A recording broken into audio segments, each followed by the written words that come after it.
So, hello. Hi mga guys. At kumakain na naman ako. Kain tayo. Ang ulam ko ay ito. Ito siya guys. Yung tawag sa amin ay sa aming mga kasba.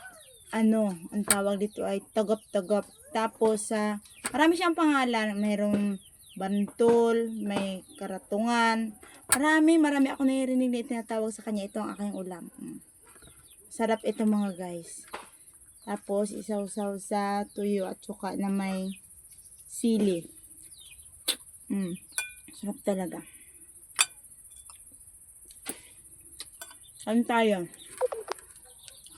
Sarap talaga. Dati hindi ako makain ito pero ngayon mas paborito ko na itong kainin. Kasi ang sarap talaga.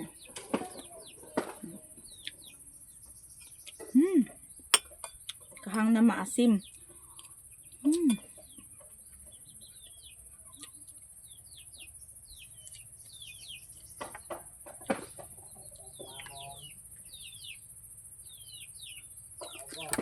Pero ang kinakain nito dito guys, itong kanya lang. Ito lang, yung sa loob lang. Tapos ang paligid niya, ang katawan niya, puro tinik. Inihaw lang siya mga guys. Inihaw ko lang. Yan.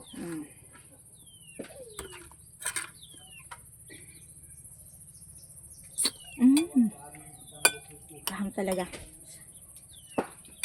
Tapos meron pa akong ano dito guys. Limasag. Hindi maubos-ubos.